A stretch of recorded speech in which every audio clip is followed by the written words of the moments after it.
विशाल दादा मला सांगायचं की आदरणीय पतंगराव साहेबांचं एक पैलवान म्हणून अतिशय माझ्यावर प्रेम होतं.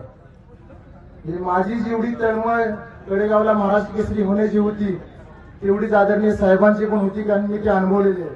बाळासाहेब त्याला साक्षीदार आहे की जी महाराष्ट्र केसरीची स्पर्धा जी मी आयोजन केलेलं आहे, एवढं भव्य दिव्य आजपर्यंत जेवढी महाराष्ट्र केसरी स्पर्धा अख्ख्या महाराष्ट्रात गेल्या 60 वर्षात कुठेही झालेली नाही. एवढं मोठं नियोजन त्यावेळेस बाळासाहेबांनी केलेलं होतं. पण बाळासाहेबांची इच्छा एवढीच होती की ही गदा सांगली जिल्ह्यातच राहिली पाहिजे. आणि खरं मला आज सांगायला अभिमान वाटतोय, त्या लाल मातीच्या समोर उभं राहिलोय, सांगायला अभिमान वाटतोय की साहेबांची इच्छा मी पूर्ण करू शकलो. साहेबांच्या आले की बाळासाहेब आम्ही महाराष्ट्र केसरीच्या जात असताना सांगली जिल्हा निवड चाचणी होती आमची. त्या निवड चाचणीत पहिला नंबर काढल्यानंतर आम्ही महाराष्ट्र केसरीच्या स्पर्धेत उतरतो. पण आज तुमचा वाढदिवस साजरा करतोय. पुढच्या वाढदिवसापर्यंत अनेक निवडणुका पार पडणार आहेत. लोकसभा असेल, विधानसभा असेल, सर्व निवडणुका पार पडणार आहेत.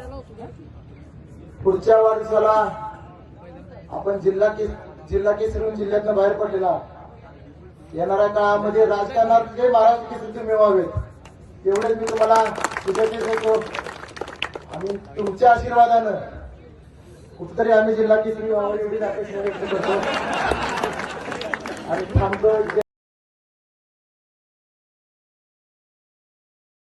मुख्यमंत्र्यांच्या वाढदिवसाचा सामना, मुख्यमंत्र्यांच्या वाढदिवसानिमित्त मैदान एक दिवस यज्ञोत्सव नोंदवलं जाणार आहे हे मला या ठिकाणी विश्वास वाटतो.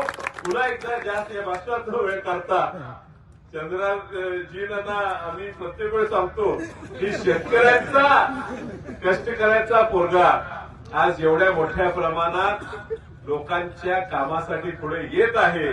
त्यांना सुद्धा जाणीव झाली की खासदार किती बिनकामाचा आहे. त्यामुळे आता जनसामान्याचं हे क्षेत्रात राजकारणाकडे ओढू लागले, ह्याच्यापेक्षा तर निश्चित मी चांगलं काम करू शकेल असं पैलवानांना मला वाटते. आणि शेवटी आम्ही आता जिल्ह्यात नाही राज्यात नेतृत्व मानलेलं आहे बाळासाहेब कर्मांचं. बाळासाहेब तुम्ही डावीकडे बघा, बघा, आम्ही तुमच्या बरोबरच आहे हे या ठिकाणी मी सांगतो. आणि निश्चित ह्या मंचावरचा माणूस पुढचा खासदार होणार हे तुम्हाला बघून या ठिकाणी निश्चित सांगतो. आणि आपण लक्षात घेतो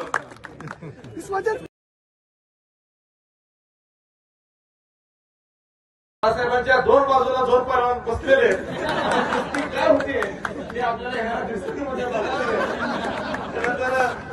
मजेचा भाग जाऊ द्या. पण आता आज बरोबर आर्गणकर सिंगने एक योगायोग आणला आणि एक चांगलं मैदान त्या ठिकाणी आपल्या सगळ्यांना दाखवलं. त्याबद्दल त्यांना मी शुभेच्छा देतो आणि जय हिंद जय महाराष्ट्र. आता उजवीकडे बघायचं का डावीकडे बघायचं मलाच कळलं. एवढं नाही शिकलोय मी. गाडी चालत असताना उजवीकडे बघायचं नसतं, डावीकडे बघायचं, सरळ बघायचं. उजवीकडे डावीकडे बघितली की गाडी धडकती आणि तुमच्या दादात मला माझी गाडी धडकायची. आणि म्हणून एवढं नक्की सांगतो की सगळी पैलवान एकदम तेल लावून तयार आहेत. आणि म्हणून मला आता एवढंच सांगायचंय की हे फळ जरी जवळ असलं तरी शेवटी तुमच्या कुस्तीला दाद देणारे विश्वजित कदम किती तुमच्या बरोबर उभा राहिला, तुमच्या कुस्तीला दाद देणारे सांगली जिल्ह्यातील सर्वसामान्य लोक आणि जनता हे आपण लक्षात ठेवू नका. तुम्ही सगळी मंडळी चांगलं काम करताय, त्यात काही गुमत नाही. आज विशाल पाटलांना वसंतदारांचा वारसा आहे. आज चंद्रराव पाटलांचा कुस्ती क्षेत्राचा आशीर्वाद अनेक पैलवान आणि अनेक वस्ताद त्यांच्या पाठीशी खंबीरपणे उभे आहेत. त्यांचा एक वारसा त्यांना लागलेला आहे. आज डॉक्टर जितेश कदम आज वेगळ्या दृष्टीने. नवीन घडामोडींसाठी युवा पर्व न्यूजला सबस्क्राईब करा आणि बेल आयकॉन क्लिक करा. संपादक हसन तांबोळी 8459 60 50 47. उपसंपादक प्रतिभा रणजित नलवडे. कार्यकारी संपादक त्रिवेणी माने.